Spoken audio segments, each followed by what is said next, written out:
Bonjour à toutes et à tous, bienvenue sur Donner Espoir TV. Alors aujourd'hui, j'ai à cœur de partager avec vous des clés pour vivre vraiment une vie constamment remplie du Saint-Esprit. Et pour ceux qui me suivent depuis un moment, vous savez que ce n'est plus un secret, je parle beaucoup du Saint-Esprit. C'est la plus merveilleuse chose que j'ai découvert vraiment dans ma marche avec le Seigneur. Et je paye le prix vraiment au quotidien pour demeurer vraiment dans cette communion avec lui. Et ce que je veux vous partager, c'est tout simplement le fruit de ma méditation il y a quelques jours. J'étais en train de méditer la parole de Dieu, notamment le livre d'Éphésiens. Et il y a une phrase qui a attiré mon attention dans Éphésiens 18, d'ailleurs au verset 20, où le Seigneur nous demande en fait de ne pas nous enivrer de vin, mais d'être constamment remplis. Et quand on dit constamment, ça veut dire que tout le temps, à toute heure, à n'importe quel moment, dans n'importe quelle circonstance. Et là, du coup, un bon étudiant de la parole de Dieu, j'ai demandé au Saint-Esprit, Seigneur, comment est-ce qu'on fait en fait pour être constamment rempli de ta présence? Voilà. Quelles sont les clés, quelles sont les actions, quelles sont les choses en fait qu'on doit mettre en place pour être rempli en permanence en fait de toi? Voilà. Et bien évidemment, le Saint-Esprit, il répond toujours quand on lui pose des questions. Et il m'a amené tout simplement dans le verset suivant, et je vais le lire. Le verset 19 dit: ainsi, vous vous encouragerez mutuellement par le chant, les psaumes, des hymnes et des cantiques inspirés par l'Esprit. Vous louerez le Seigneur de tout votre cœur par vos chants et vos psaumes. Au verset 20, il dit: à tout moment et pour toute chose, vous remercierez Dieu le Père au nom de notre Seigneur Jésus-Christ. Donc, l'une des clés, j'ai envie de dire primordiales, en fait, elle se trouve dans ces versets. C'est que toi et moi, nous devons nous entretenir par des psaumes, des hymnes, des cantiques.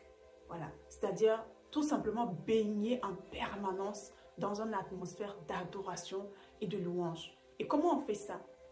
C'est de passer la musique constamment chez toi, d'être tout le temps en train d'écouter soit des enseignements ou des chants vraiment qui sont vraiment sur YouTube, tu peux en avoir plein.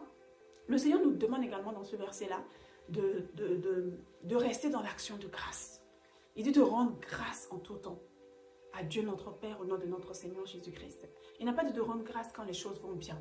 Ça veut dire que nous, toi et moi, on doit cultiver cette habitude-là de l'action de grâce, peu importe les circonstances. Et c'est aussi une manière en fait de dire au Seigneur, développer cette habitude en fait, ou cette attitude en fait de rendre grâce en tout temps. C'est aussi une manière en fait, surtout dans les moments difficiles, et je pense que c'est là où vraiment notre action de grâce touche particulièrement le cœur de Dieu. C'est aussi de dire au Seigneur, Seigneur, je te fais confiance, quelle que soit cette situation qui se passe, même si je ne comprends pas ou je trouve que ce n'est pas juste ce qui m'arrive, Seigneur, je te fais confiance et je sais que tu es au contrôle. Sachant que Dieu n'est pas un homme pour mentir, ni fils d'un homme pour se repentir. Il dit que il fait concourir toutes choses en fait au bien de ceux qui l'aiment. Donc toi et moi, il fait concourir toutes choses. Les bonnes choses comme les mauvaises choses, Dieu les fait concourir en fait. Donc raison pour laquelle il nous dit rendez grâce. Donc vraiment la culture de l'action de grâce. Et bien aimé, il y a une parole qui dit que Dieu siège au milieu de la louange de son peuple. Donc payons le prix, ayons ce réflexe-là de baigner vraiment dans cette atmosphère de louange et d'adoration. En fait, ça attire la présence de Dieu. Et qui dit que la présence de Dieu est là, forcément cette présence en fait, elle va nous remplir. Elle va te remplir, elle va me remplir.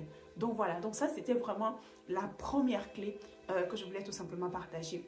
Alors la deuxième clé que je voulais partager, c'est de veiller en fait sur les paroles de nos bouches. Le Seigneur a attiré mon attention en fait sur l'importance vraiment de faire attention à ce qui sort de notre bouche, mais également à ce que nous pouvons nous dire aussi à l'intérieur. Voilà. C'est-à-dire les paroles de nos bouches extérieures et les paroles qu'on peut aussi se dire en fait à soi.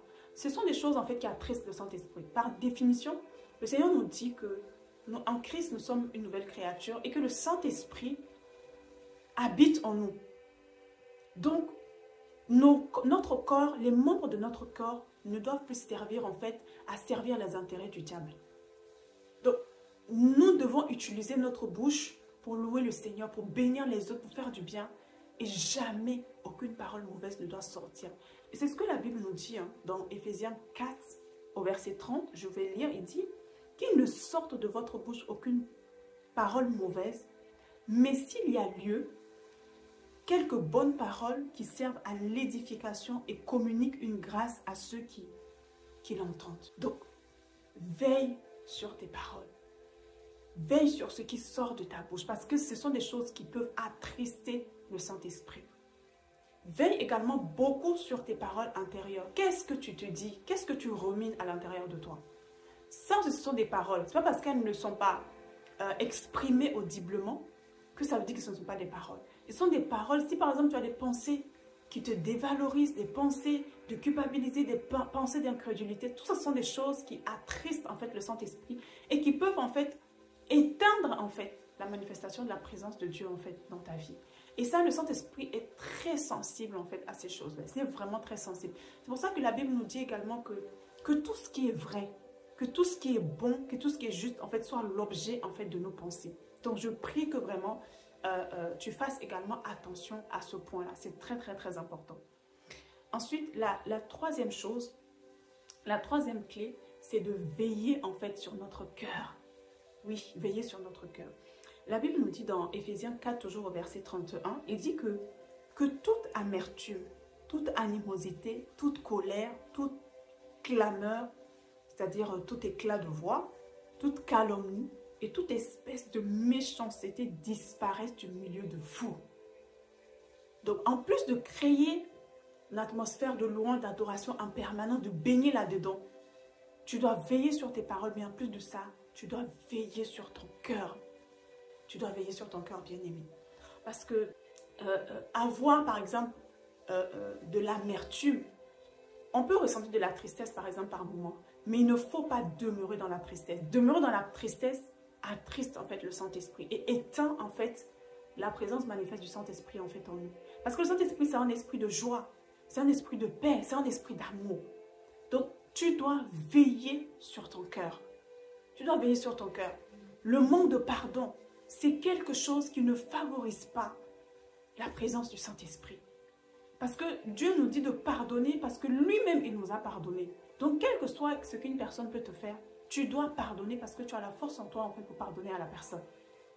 Donc, vraiment, c'est ça. Et il continue en disant que toute forme de colère, tout ce qui est œuvre de la chair, j'ai envie de résumer, ce sont des choses que nous devons abandonner. Le péché, nous devons abandonner ces choses-là. Si nous voulons vraiment marcher dans la plénitude du Saint-Esprit, ton cœur doit être rempli d'amour. Ton cœur doit être libre. Tu ne dois garder personne dans ton cœur. Tu ne dois garder personne dans ton cœur. La Bible dit que vous pouvez vous mettre en colère, mais attention à ne pas aller vous coucher avec cette colère-là. Donc, bien aimé, donc voilà. Troisième clé, veille sur ton cœur.